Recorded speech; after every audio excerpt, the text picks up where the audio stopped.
జరుగుతోంది.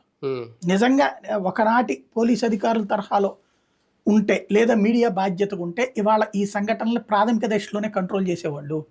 నేను చెప్తున్నా ఇప్పటికి కూడా నాకున్నటువంటి సమాచారం అయితే గ్రౌండ్ లెవెల్లోకి బాంబులు సమకూర్చుకుంటున్నారు. ఇదేంటంటే రావణ కాష్టం రగిలించడం సులభం, ఆర్పడం చాలా కష్టం.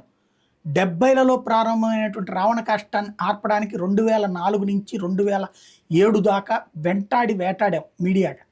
పోలీసులు కూడా మేమిచ్చిన ధైర్యంతో రౌడీలని ఫ్యాక్షనిస్టుల్ని కంట్రోల్ చేశారు. ఇవాళ ఆ ఫ్యాక్షనిస్టులు రౌడీల తరపున జర్నలిస్టులు మారారు, పత్రికలు మారినాయి, పత్రికా యాజమాన్యాలు మారినాయి. సుదీర్ఘకాలపు రౌడీయిజం ఫ్యాక్షనిజం మళ్ళీ తలెత్తబోతోంది. దానికి ఈ ట్రిప్ వేదిక కాబోతోంది. చాలా ప్రమాదకరమైన దశకి. ఒకనాడు హైదరాబాద్ బాగుపడింది అంటే ఓన్లీ బికాజ్ ఆఫ్ ఆంధ్రప్రదేశ్లోని ఈ ఫ్యాక్షన్ రౌడీల గొడవల వల్ల. ఊళ్ళో ఉంటే తమ బిడ్డలకి భవిష్యత్తు ఉండదు, ఏదో ఒక కేసుల్లో పెట్టి బొక్కలో దోస్తారు, జైలుకి పోతారు. కాబట్టి తమ బిడ్డల్ని తీసుకెళ్ళి కలోగంజో సాగుతామని చెప్పేసి ఆస్తులు అమ్ముకునైనా సరే హైదరాబాద్, బెంగళూరు లాంటి నగరాలకు పంపించేశారు. అక్కడ వీళ్ళు చేసే ఉద్యోగాలు చాలా చిన్నవే పాపం, కానీ బ్రతకడం కోసం ఇక్కడైతే బ్రతుకులేదని అక్కడికి పంపించారు. మళ్ళీ ఆ రోజులు రాబోతున్నాయి.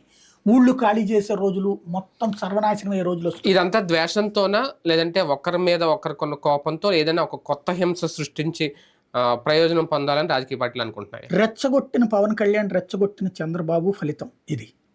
తప్పు వాళ్ళదేనంటాను నేను. ఎందుకంటే జగన్ ఎక్కడ మీరు వెళ్ళి గొడవలు పడండి అని చెప్పట్లేదు అధికారికంగా.